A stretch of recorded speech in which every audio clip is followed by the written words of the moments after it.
Good morning everyone. My name is Upen Tiwari and I have been teaching online and offline for more than 3 years.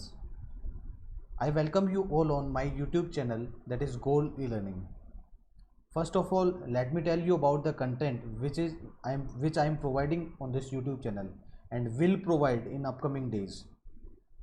So guys, I am taking practice sessions of English grammar and English vocabulary, and I am also providing weekly current affairs, and in upcoming days I am planning to provide important questions of general studies which were being asked in previous year examinations. So if you guys are preparing for Navy, Air Force, NDA, CDS, SSC, Railways, I think you should subscribe this channel and press the bell icon so that you can get notifications of upcoming videos. Dear students, इस channel के ऊपर मैं English grammar के practice sessions provide करवा रहा हूँ और साथ में इंग्लिश वोकेबलरी को याद करने के तरीके भी बता रहा हूँ। साथ में वीकली करंट अफेयर्स भी इस चैनल के ऊपर अपलोड होते हैं। इसके अलावा आने वाले कुछ दिनों में एक ऐसी वीडियो सीरीज़ आएगी जिसके अंदर आपको प्रीवियस ईयर के अंदर जनरल स्टडीज़ के यानी कि जनरल नॉलेज के जितने भी क्वेश्चंस प्रीवियस ईयर एग्ज़ाम्स में जिन इम्पोर्टेंट टॉपिक्स से जो क्वेश्चन आते हैं, वो चाहे हिस्ट्री के टॉपिक्स हो सकते हैं, पॉलिटी के टॉपिक्स हो सकते हैं, जियोग्राफी के टॉपिक्स हो सकते हैं, या फिर स्टैटिक जीके का पोर्शन हो सकता है, तो उनसे रिलेटेड जितने भी प्रीवियस ईयर एग्ज़ाम्स के अंदर क्वेश्चंस आए हुए हैं, या फिर जो इम्पोर्टेंट सेक्शंस होते हैं, किसी भी सब्जेक्ट का इम्पोर्टेंट सेक्शन होता है जहाँ से क्वेश्चंस उठाए जाते हैं, तो वो इम्पोर्टेंट जो सब टॉपिक्स होते हैं उनके ऊपर आपको यहाँ पर क्विज़ेज़ मिलने वाली हैं अपकमिंग डेज़ के अंदर। सो अगर आप गवर्नमेंट एग्ज़ाम्स की, कॉम्पिटिटिव एग्ज़ाम्स की तैयारी कर रहे हैं तो आप इस चैनल को सब्सक्राइब करें और बेल आइकन को प्रेस करें, जिससे कि आने वाले वीडियो की नोटिफिकेशन आपको मिलती रहे। डियर स्टूडेंट्स, आज का जो ये वीडियो है अपना वीकली करंट अफेयर का वीडियो है, जिसके अंदर मैं 14 जून से लेकर के 19 जून तक का करंट अफेयर यानी कि टॉप 20 जो न्यूज़ के अंदर जो चीज़ें रही हैं, टॉप 20 जो करंट अफेयर्स के क्वेश्चंस हैं वो अपन डिस्कस करेंगे। इसके अलावा करंट अफेयर्स के साथ साथ जो इम्पोर्टेंट अदर इन्फॉर्मेशन रहती है, अदर एक्स्ट्रा जो जानकारी रहती है, वो भी आपको स्लाइड्स के थ्रू मैं बताऊँगा। ठीक है, तो ये जून का जो 3rd वीक है उसके इम्पोर्टेंट क्वेश्चंस, जून का जो 3rd वीक है उसके इम्पोर्टेंट न्यूज़ को अपन डिस्कस करने वाले हैं। So let me start with the first slide. देखिए, पहला क्वेश्चन है अपना कि अभी हाल ही में पुलित्जर पुरस्कार दिए गए हैं। पुलित्जर पुरस्कारों की हाल ही में घोषणा हुई है। तो क्वेश्चन आपका पहला क्वेश्चन ये है कि Pulitzer prize in international reporting to an Indian origin journalist, यानी कि इंटरनेशनल रिपोर्टिंग के अंदर भारतीय मूल की किस व्यक्ति को पुलित्जर पुरस्कार मिला है या फिर देने की घोषणा की गई है। तो ये जो पुलित्जर पुरस्कार मिला है, ये मिला है मेघा राजगोपालन को। ये किसको मिला है? मेघा राजगोपालन को मिला है पुलित्जर पुरस्कार। तो आपके फर्स्ट क्वेश्चन का आंसर क्या हो जाएगा? मेघा राजगोपालन को पुलित्जर पुरस्कार का दिया गया है।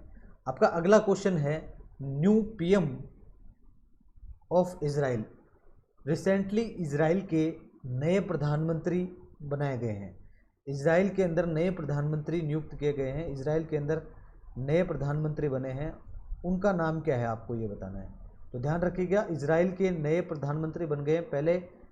पहले कौन थे? Naftali Bennett. अब इजराइल के जो नए प्रधानमंत्री बने हैं वो कौन बने हैं? Naftali Bennett.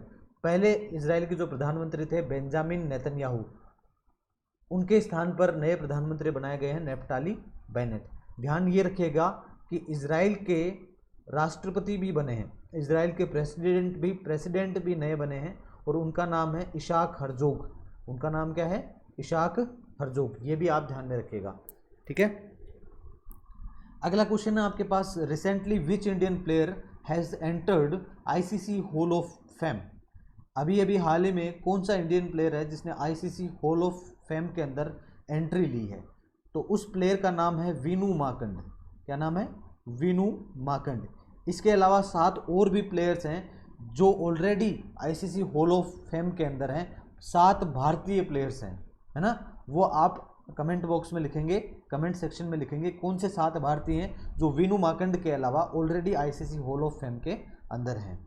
ठीक है, अगला क्वेश्चन है अपने पास, first female president of UNCTAD.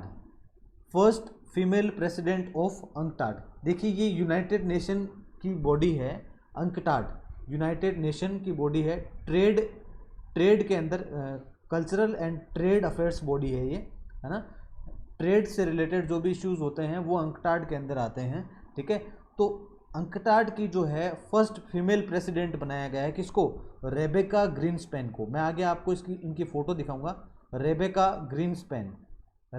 Greenspan को United nation cultural and trade affairs body की क्या बनाया गया है? रेबेका ग्रीनस्पैन को फर्स्ट फीमेल प्रेसिडेंट नियुक्त किया गया है।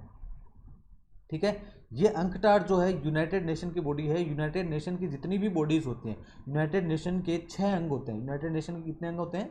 6 अंग होते हैं। कौन से होते हैं? एक होता है जनरल असेंबली, एक होता है यूनाइटेड नेशन सिक्योरिटी काउंसिल यानी कि यूएनएससी, एक होता है इकोसोक, एक होता है सेक्रेटरीट और एक होता है ट्रस्टीशिप। ठीक है, और एक होता है जनरल असेंबली। इस तरह से 6 अंग होते हैं यूनाइटेड स्टेट्स के। ये देखिए, ये है रेबेका ग्रीनस्पैन। ये कौन है? Rebecca Greenspan. अब मैं आपको बता देता हूँ, एक होता है इंटरनेशनल कोर्ट ऑफ जस्टिस जिसका हेडक्वार्टर कहाँ पर होता है? द हेग के अंदर होता है। ये 6 किसके अंग है? यूनाइटेड नेशन के अंग हैं। ये 6 यूनाइटेड नेशंस के अंग हैं। यूनाइटेड नेशन के 6 अंग होते हैं। ये क्वेश्चन बार बार एग्जाम्स के अंदर पूछा जाता है। पहला आप बोलोगे कौन सा अंग होता है? General assembly. ठीक है, और अभी अभी general assembly, United general assembly के जो अध्यक्ष हैं उनको भी नियुक्त किया गया है। अब्दुल्ला हशीद ऐसे करके अध्यक्ष हैं जो कि मालदीव के विदेश मंत्री हैं। वो क्या बने हैं? यूनाइटेड नेशन जनरल असेंबली के चीफ बने हैं। ठीक है, इसके अलावा दूसरा पार्ट होता है, दूसरा अंग होता है इंटरनेशनल कोर्ट ऑफ जस्टिस जिसका हेडक्वार्टर कहाँ पर है? द हेग नीदरलैंड के अंदर है। बाकी इन सब का हेडक्वार्टर कहाँ पर होता है? न्यूयॉर्क में आता है। यूनाइटेड नेशन का हेडक्वार्टर कहाँ पर है? न्यूयॉर्क के अंदर है। ठीक है, तो इनके सारे अंगों का सेक्रेटरीट यानी कि सचिवालय, इकोसोक, ट्रस्टीशिप काउंसिल, सिक्योरिटी काउंसिल यानी कि यूएनएससी, इन सब का हेडक्वार्टर कहाँ पर है? न्यूयॉर्क के अंदर है। लेकिन आईसीजे यानी कि इंटरनेशनल कोर्ट ऑफ जस्टिस, केवल इसका हेडक्वार्टर कहाँ पर है? द हेग के अंदर है। तो ये पूछ लिया जाता है कि यूनाइटेड नेशंस के कौन से एक अंग का हेडक्वार्टर द हेग के अंदर है, या फिर आईसीजे का हेडक्वार्टर कहाँ पर है, इंटरनेशनल कोर्ट ऑफ जस्टिस का हेडक्वार्टर कहाँ पर है। ठीक है, तो ये चीज़ भी पूछ ली जाती है। ठीक है, इसके अलावा आप ध्यान रखोगे कि यूनाइटेड नेशन के जो जनरल सेक्रेटरी हैं, यूनाइटेड नेशन के जो महासचिव हैं, उनका नाम क्या है? Antonio Guterres. उनका नाम क्या है? Antonio Guterres. ठीक है, इनको कौन नहीं जानता? ये कौन है? ये है टेड्रोस एडहोनेम, यानी कि ये है टेड्रोस एडहोनेम जो कि क्या है? WHO के चीफ हैं। ये कौन है? WHO के चीफ हैं। और इनकी फ़ोटो तो आप लगभग 2 साल से न्यूज़ के अंदर देख ही रहे होंगे टीवी पे, है ना। ये WHO के चीफ हैं, वर्ल्ड हेल्थ ऑर्गेनाइजेशन। ध्यान रखिए, वर्ल्ड हेल्थ ऑर्गेनाइजेशन और WTO और साथ में अंकटाड। अभी मैंने आपको बताया अंकटाड।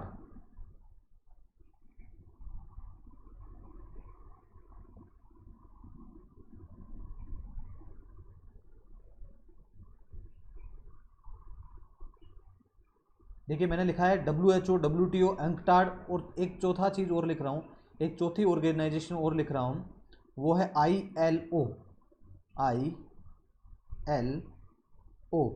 यानी कि इंटरनेशनल लेबर ऑर्गेनाइजेशन।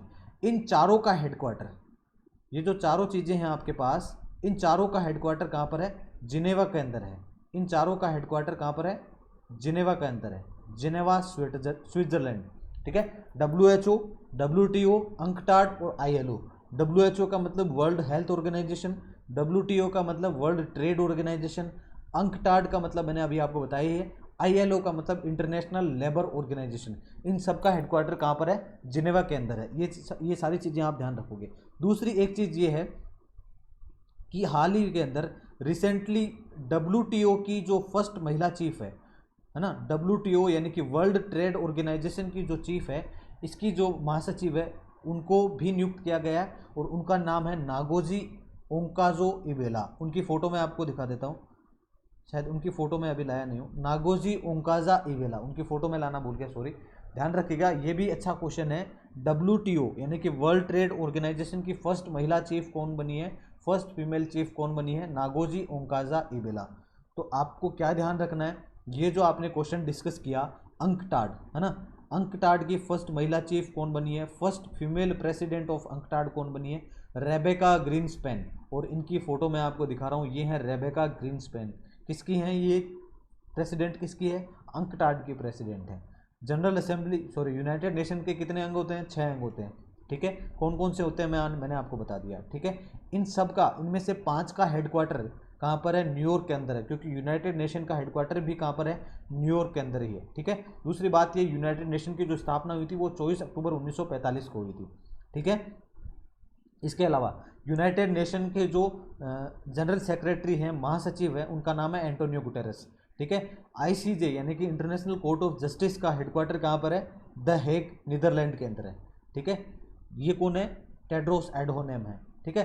अगला क्वेश्चन अपने पास EnVision space mission. EnVision space mission ये शुक्र ग्रह के ऊपर भेजा जाएगा बाई किसके द्वारा? यूरोपियन स्पेस एजेंसी के द्वारा। यूरोपियन स्पेस एजेंसी के द्वारा कहाँ पर भेजा जाएगा? शुक्र ग्रह के ऊपर भेजा जाएगा। क्या चीज? एनविजन स्पेस मिशन, ठीक है। अगला क्वेश्चन है अपने पास 47th G7 मीटिंग, है ना, ग्रुप ऑफ 7 मीटिंग। जो G7 कंट्रीज की जो 47वीं मीटिंग है वो कहाँ पर हुई है? यूनाइटेड किंगडम के अंदर हुई है। कहाँ पर हुई है? यूनाइटेड किंगडम के अंदर हुई है। ध्यान रखना, इसकी थीम क्या थी? Build back better world, build back better world, ठीक है, ये इसकी थीम थी। अब मैं आपको बताता हूँ कि जो G7 कंट्रीज हैं, G7 कंट्रीज हैं उनका नाम बताता हूँ, है ना। देखिए पहले ये G8 था, G7 जो था पहले G8 था, पहले ये G8 हुआ करता था, लेकिन 2014 के अंदर 2014 के अंदर रसिया इससे अलग हो गया, रूस इससे अलग हो गया 2014 के अंदर। उसके बाद ये क्या कहलाने लगा? G7 कहलाने लगा। तो मैं आपको G7 कंट्रीज़ के जो नाम है वो बताता हूँ। G7 कंट्रीज़ के अंदर कौन कौन से आते हैं? Canada, France, Germany, Italy, Japan, United kingdom और यूनाइटेड स्टेट्स। इनको याद करने की एक ट्रिक है, GF को जूस पिलाओ, है ना, GF जूस करके इनको याद करने की एक ट्रिक है, GF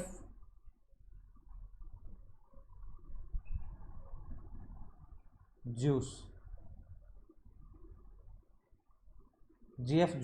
ठीक है। G से हो गया जर्मनी, F से फ्रांस, J से जापान, U से USA, I से इटली और C से कनाडा और E से इंग्लैंड, ठीक है। इंग्लैंड या यूनाइटेड किंगडम एक ही बात है, ठीक है। तो G से क्या हो गया? जर्मनी, F से हो गया फ्रांस, J से हो गया जापान, U से हो गया यूनाइटेड स्टेट्स, C से हो गया कनाडा और E से हो गया इंग्लैंड। ये 7 कंट्रीज हैं जो कि G7 के क्या हैं? मेंबर कंट्रीज हैं, ठीक है। तो आपको क्या ध्यान रखना है? 47 G7 मीटिंग कहाँ पर हुई है? यूनाइटेड किंगडम के अंदर हुई है, जहाँ पर उनकी थीम थी बिल्ड बैक बेटर वर्ल्ड, यानी कि, है ना, इस दुनिया को जो है, इस संसार को जो है फिर से बेटर बनाओ, है ना। तो इसके अंदर जो मेन जो चीज़ थी इस मीटिंग के अंदर वो ये थी कि चाइना को कैसे काउंटर किया जाए। चाइना जो अपनी विस्तारवादी नीति को लगातार बढ़ा रहा है, उसके अलावा और भी जो चीज़ें, जो ऊट पटांग चीज़ें चाइना करता रहता है, उनको काउंटर करने के लिए G7 मीटिंग के अंदर ये वाले थीम के हिसाब से ये इन देशों की मीटिंग हुई थी। ध्यान रखिएगा, इंडिया इसका मेंबर नहीं है, इंडिया G7 का मेंबर नहीं है, लेकिन फिर भी as a guest country India को बुलाते रहते हैं ये लोग, ठीक है। अगला क्वेश्चन है अपना, Indian taekwondo player to qualify for Tokyo Paralympics. Indian taekwondo player to qualify for Tokyo Paralympics. देखिए 2020 के अंदर टोक्यो ओलंपिक्स होने वाले थे, 2020 के अंदर टोक्यो ओलंपिक्स होने वाले थे, जापान के अंदर टोक्यो के अंदर 2020 के अंदर टोक्यो ओलंपिक्स होने वाले थे, लेकिन कोरोना की वजह से अब ये कब होने वाले हैं, 2021 में टोक्यो ओलंपिक्स होने वाले हैं। और यहाँ पर कुछ एंट्रीज जा रही हैं, है ना, ऑफिशियल एंट्रीज जा रही हैं टोक्यो ओलंपिक्स के लिए। लोग क्वालिफाई कर रहे हैं, स्पोर्ट पर्सनैलिटी जो हैं क्वालिफाई कर रहे हैं। तो आपको क्वेश्चन इसमें पूछा है कि कौन सी इंडियन ताइक्वांडो प्लेयर है जिसने जो 2021 के अंदर टोक्यो ओलंपिक्स होने वाले हैं, टोक्यो पैरालंपिक्स होने वाले हैं, उसके अंदर क्वालिफाई किया है। तो उनका नाम क्या है, अरुणा तंवर। उनका नाम क्या है, अरुणा तंवर। आगे की स्लाइड में मैं आपको कुछ ऐसे नाम बताऊंगा जो कि कुछ इंपॉर्टेंट नाम हैं जो कि ऑलरेडी टोक्यो ओलंपिक्स के लिए क्वालिफाई कर चुके हैं। ठीक है, ये देखिए, ये वो नाम है। इसके अलावा भी बहुत सारे नाम हैं, इसके अलावा भी बहुत सारे इंपॉर्टेंट पर्सनैलिटीज़ हैं जो स्पोर्ट्स पर्सन हैं। मैरी कॉम हो गया, बहुत सारे लोग हैं जिन्होंने टोक्यो ओलंपिक्स के लिए इंडिया से क्वालिफाई किया है। लेकिन ये वो लोग हैं जो एग्ज़ाम में आ सकते हैं। क्यों आ सकते हैं? क्योंकि इनमें से देखिए जो यहाँ पर लिखा हुआ है भवानी देवी, देखिए यहाँ पर जो लिखा हुआ है भवानी देवी, ये भवानी देवी है जो फर्स्ट टाइम एंट्री है। फर्स्ट टाइम कोई लड़की जो है तलवारबाजी के लिए टोक्यो किसी ओलंपिक्स में क्वालिफाई कर रही है। फवाद मिर्ज़ा जो इंडिया से घुड़सवारी के लिए क्वालिफाई कर रहे हैं, फवाद मिर्ज़ा इंडिया से घुड़सवारी के लिए टोक्यो ओलंपिक्स में क्वालिफाई कर रहे हैं। ठीक है, भवानी देवी मैंने आपको बता दिया। इसके अलावा लिखा हुआ है नेत्रा कुम्नन। नेत्रा कुम्नन एक नाविका है जो कि टोक्यो ओलंपिक्स में क्वालिफाई कर रही है। मीराबाई चानू ये वेट लिफ्टिंग के लिए क्वालिफाई कर रही है ओलंपिक्स के अंदर। विनेश फोगाट को आप जानते हो कुश्ती के लिए क्वालिफाई कर रहे हैं किसमें, टोक्यो ओलंपिक्स के अंदर। ठीक है, ये था ओलंपिक्स के बारे में। अगला क्वेश्चन है अपना वर्ल्ड ब्लड डोनर डे। अगला क्वेश्चन है वर्ल्ड ब्लड डोनर डे। देखिए, वर्ल्ड ब्लड डोनर डे जो है, विश्व रक्तदान दिवस है, वो कब मनाया जाता है, 14 जून को मनाया जाता है। विश्व रक्तदान दिवस कब मनाया जाता है, 14 जून को मनाया जाता है। इसके अलावा मैंने आपको बताया था 5 जून को क्या मनाया जाता है, पर्यावरण दिवस मनाया जाता है। 5 जून को क्या मनाते हैं, पर्यावरण दिवस मनाते हैं। ठीक है, और 8 जून को विश्व महासागर दिवस। ठीक है, 17 जून को आगे लिखा हुआ है world day to combat desertification and drought. ठीक है, यानी कि विश्व मरुस्थलीकरण एंड सूखा रोकथाम दिवस। ये कब मनाया जाता है, 17 जून को मनाया जाता है। ठीक है, इसके अलावा आज 21 जून है और आज क्या मना रहे हैं अपन, वर्ल्ड योगा डे, यानी कि विश्व योगा दिवस कब मनाया जाता है, 21 जून को मनाया जाता है। विश्व योगा दिवस कब मनाया जाता है, 21 जून को मनाया जाता है। तो आपको क्या ध्यान रखना है, 5 जून को पर्यावरण दिवस, 8 जून को महासागर दिवस और 14 जून को वर्ल्ड ब्लड डोनर डे, 17 जून को विश्व मरुस्थलीकरण रोकथाम दिवस, 21 जून को विश्व योगा दिवस। ठीक है, ध्यान रखिएगा। ब्लड से मैं आपको बता देता हूँ कि ब्लड ग्रुप की जो खोज थी वो किसने की थी, लैंड स्टीनर ने की थी। किसने की थी, लैंड स्टीनर ने की थी। ठीक है, ABO ये जो 3 ब्लड ग्रुप हैं इनकी खोज किसने की थी, लैंड स्टीनर ने की थी। और लैंड स्टीनर का जो बर्थडे है वो आता है 14 जून, है ना। लैंड स्टीनर का जो बर्थडे है वो कब है, 14 जून। इसलिए क्या करते हैं, 14 जून को वर्ल्ड ब्लड डोनर डे मनाया जाता है। ठीक है, वर्ल्ड ब्लड डोनर डे मनाया जाता है। अगला क्वेश्चन है अपने पास रज पर्व फेस्टिवल। रज पर्व फेस्टिवल कौन से स्टेट का फेस्टिवल है, ये उड़ीसा स्टेट का फेस्टिवल है। इस फेस्टिवल के अंदर क्या होता है, रज पर्व फेस्टिवल 3 दिन के लिए वहाँ के लोग इसको जो ज़मीन होती है फॉर 3 डेज, 3 दिन के लिए ज़मीन के अंदर वो कुछ भी मतलब कि हल वगैरह कुछ भी नहीं चलाते। 3 दिन के लिए ज़मीन को ऐसे ही छोड़ा जाता है ना। तो क्योंकि माना जाता है कि ये तीन दिन का क्या है, उसका मासिक है, मतलब कि मासिक चक्र है 3 दिन का रज पर्व फेस्टिवल। इसलिए क्या करते हैं, इसलिए इसको 3 दिन के लिए ज़मीन को ऐसे ही छोड़ा जाता है। तो रज पर्व फेस्टिवल ध्यान रखना कहाँ का फेस्टिवल है, ओडिशा का फेस्टिवल है। इसके अलावा धानु जात्रा जो फेस्टिवल होता है वो भी ओडिशा में मनाया जाता है। उत्कल फेस्टिवल, उत्कल महोत्सव भी कहाँ पर मनाया जाता है, उड़ीसा में मनाया जाता है। नाई खोवा फेस्टिवल भी किस में मनाया जाता है, उड़ीसा के अंदर मनाया जाता है। ठीक है, अगला क्वेश्चन अपना silver line project in Kerala, है ना। देखिए, एक सिल्वर लाइन प्रोजेक्ट रेलवे का एक प्रोजेक्ट है जो कि केरला के अंदर चलाया जाता है। केरला के अंदर शुरू हुआ है ये परियोजना, जो सिल्वर लाइन परियोजना है ये कहाँ पर स्टार्ट हुई है, केरला के अंदर स्टार्ट हुई है ना। केरल के अंदर कासरगोड से लेकर के तूतीकोरिन तक रेल पटरी बिछाई जाएंगी, जो कि 4 किलोमीटर की डिस्टेंस को कम करेगी। ठीक है, मैं आपको फोटो दिखा देता हूँ। ये है Kerala's dream project, silver line gets the cabinet nod. ठीक है, कासरगोड से लेकर के तिरुवनंतपुरम तक, है ना। कासरगोड से लेकर के कहाँ तक है? तिरुवनंतपुरम तक। तो आपको ध्यान रखना है कि ये जो सिल्वर लाइन प्रोजेक्ट है कहाँ पर चल रहा है? केरला के अंदर चल रहा है। दूसरा, ये प्रोजेक्ट है किसका? रेलवे का प्रोजेक्ट है। किसका प्रोजेक्ट है? रेलवे का प्रोजेक्ट है। ध्यान रखिएगा, किसका प्रोजेक्ट है? रेलवे का प्रोजेक्ट है। अगला क्वेश्चन है अपना CM rise scheme. CM rise scheme, ध्यान रखिएगा, सीएम राइज स्कीम कहाँ की है? मध्य प्रदेश की है। सीएम राइज स्कीम कहाँ की है? मध्य प्रदेश की है। ठीक है, इसके अलावा अंकुर योजना भी कहाँ की है? मध्य प्रदेश की है। ठीक है, वात्सल्य योजना भी कहाँ की है? मध्य प्रदेश की है। मिशन हौसला कहाँ का है? उत्तराखंड का है। संजीवनी, और आपको अगर बताऊं, किसान ऊर्जा मित्र योजना, ये कहाँ की है? राजस्थान की है। इसके अलावा चिरंजीवी स्वास्थ्य योजना कहाँ की है? राजस्थान की है। ठीक है, अगला क्वेश्चन अपना वैदिक शिक्षा एंड संस्कार बोर्ड, है ना। हाल ही में राजस्थान के अंदर क्या हुआ है? वैदिक शिक्षा और संस्कार बोर्ड की स्थापना की गई है। तो वैदिक शिक्षा और संस्कार बोर्ड की स्थापना कहाँ पर की गई है? राजस्थान के अंदर की गई। ये भी आपको ध्यान में रखना है। ठीक है, इंपॉर्टेंट क्वेश्चन है। अगला क्वेश्चन है अपना rank of India in global peace index, है ना। ग्लोबल पीस इंडेक्स, है ना, विश्व शांति ग्लोबल पीस इंडेक्स के अंदर इंडिया की रैंक कितनी है? तो ये आपको ध्यान रखना है। ग्लोबल पीस इंडेक्स के अंदर इंडिया की रैंक कितनी है? 135। ग्लोबल पीस इंडेक्स के अंदर इंडिया की रैंक है 135।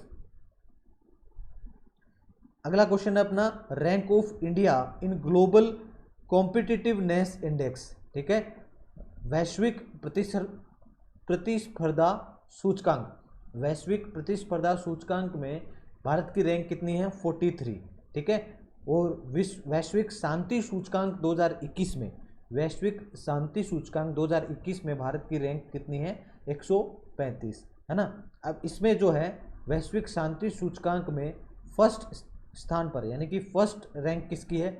आइसलैंड की। फर्स्ट रैंक किसकी है? आइसलैंड की है। और वैश्विक जो प्रतिस्पर्धा सूचकांक है, वैश्विक प्रतिस्पर्धा सूचकांक के अंदर फर्स्ट रैंक किसकी है? ठीक है, इंडिया की रैंक है इसके अंदर 43। इंडिया की रैंक कितनी है? 43। आप एक बार कमेंट सेक्शन में बताना कि वैश्विक प्रतिस्पर्धा सूचकांक में फर्स्ट रैंक किसकी है। ठीक है, अगला क्वेश्चन है अपने पास यूनाइटेड नेशन जनरल सेक्रेटरी, है ना, कि यूनाइटेड नेशन के जो महासचिव हैं उनका कार्यकाल बढ़ाया गया है, उनको आगे के लिए नियुक्त किया गया है। उनका नाम क्या है? Antonio Guterres. ये अपन पहले ही डिस्कस कर चुके हैं। ठीक है, ये कुछ इंडेक्स हैं जो 2021 के जो कुछ मेन इंडेक्स हैं, है ना। तो देखिए, पहला है क्लाइमेट चेंज इंडेक्स। ठीक है, क्लाइमेट चेंज इंडेक्स, इसमें इंडिया की रैंक कितनी है? 10th। ठीक है, 10वीं रैंक है इंडिया की। ग्लोबल टेररिज्म इंडेक्स में भारत की रैंक कौन सी है? 8वीं। ठीक है, ह्यूमन डेवलपमेंट इंडेक्स, ये काफ़ी इंपॉर्टेंट है ना। ह्यूमन डेवलपमेंट इंडेक्स, ये काफ़ी इंपॉर्टेंट इंडेक्स है, ये पूछा जाता है एग्जाम में। इसमें इंडिया की रैंक है 131, 131। ठीक है, ग्लोबल हंगर इंडेक्स, वैश्विक भुखमरी सूचकांक में इंडिया की रैंक है 94।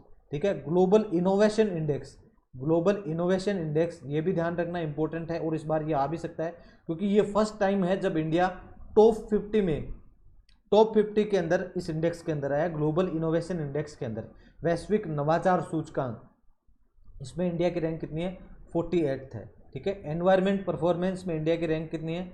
168। ठीक है, ध्यान रखिएगा, क्लाइमेट चेंज जो इंडेक्स है, क्लाइमेट चेंज 2021 का जो इंडेक्स है, इसके अंदर टॉप 3 के जो स्थान है, टॉप 3 जो पोजीशन है उनको खाली रखा गया है, क्योंकि जो टॉप 3 के लिए जो मापदंड है उसके ऊपर कोई भी देश नहीं अप्लाई हो पा रहा है ना, इसलिए टॉप 3 की जो पोजीशंस है वो खाली रखी गई है। ठीक है, एनवायरमेंट परफॉर्मेंस में कितनी रैंक है? 168।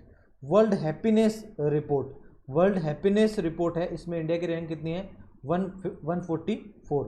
इकोसिस्टम रिपोर्ट कितनी है? 23rd। ठीक है, आगे क्वेश्चन अपना फ्रेंच ओपन 2021, फ्रेंच ओपन 2021। देखिए, ये French open, Wimbledon open, Australia open, है ना, और यूएस ओपन,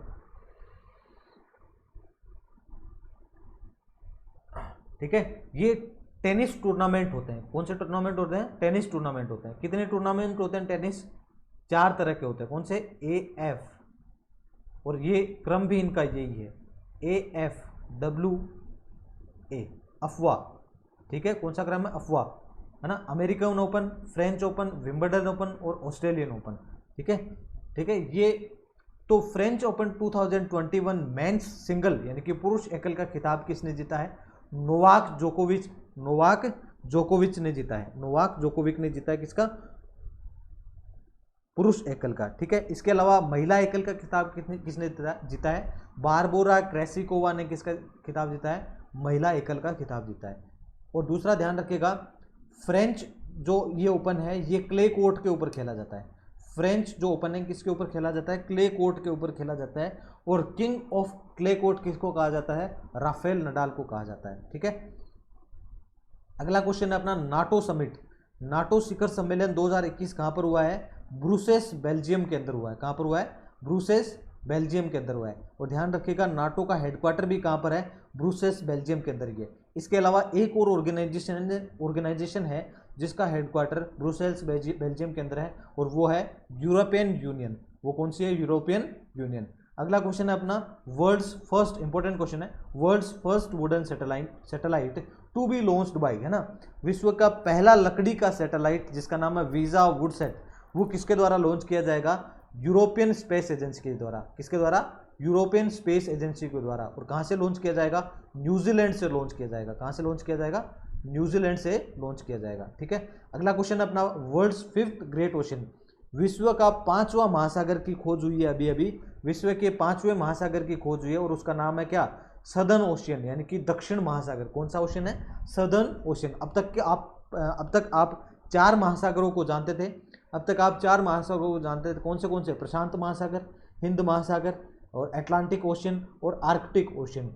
इसके अलावा एक जो इन्वेंशन हुआ है वो है कि सदर्न ओशियन। ये जो अंटार्कटिका महाद्वीप है, ये जो आपको अंटार्कटिका महाद्वीप दिख रहा है, इसके चारों तरफ ये जो महासागर है इसको बोला गया है कि ये एक सदर्न ओशियन है। ये क्या है?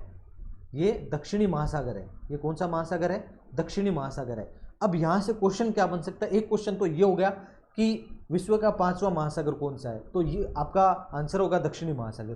दूसरा क्वेश्चन ये हो सकता है कि कौन सा ऐसा महासागर है जिसकी बाउंड्री जो 3 महासागरों से बाउंड्री शेयर करता है, जो 3 महासागरों से बाउंड्री शेयर करता है। तो जो सदर्न ओशियन है यानी कि जो दक्षिणी महासागर है, ये किस किस से बाउंड्री शेयर कर रहा है? ये प्रशांत महासागर से कर रहा है, अटलांटिक महासागर से कर रहा है और साथ में हिंद महासागर से कर रहा है। तो जो दक्षिणी महासागर है वो प्रशांत महासागर से, अटलांटिक महासागर से, और जो इंडियन ओशियन है उससे क्या करता है? बाउंड्री शेयर करता है। तो ये थे आज के टॉप 20 क्वेश्चन, है ना। अगर आपको ये वीडियो पसंद आया और आज का जो कंटेंट है ये अगर आपको अच्छा लगा तो प्लीज़ वीडियो को लाइक कीजिए और कमेंट सेक्शन में अपने कमेंट्स कीजिए, है ना। और कुछ इम्प्रूवमेंट आपके अगर कोई सजेशंस हो तो वो भी आप कमेंट सेक्शन में बता सकते हो, है ना। अगर आपको वीडियो अच्छा लगा है तो प्लीज़ इसको लाइक कीजिए और हो सकता है तो आप इसको शेयर भी कीजिए। अगर आपने चैनल को सब्सक्राइब नहीं किया है तो प्लीज़ चैनल को सब्सक्राइब कीजिए और साथ में बेल आइकन को प्रेस कीजिए जिससे आने वाले वीडियो की नोटिफिकेशन आपको मिलती रहे। Thank you very much. आज के लिए यहीं इस वीडियो का एंड करता हूँ।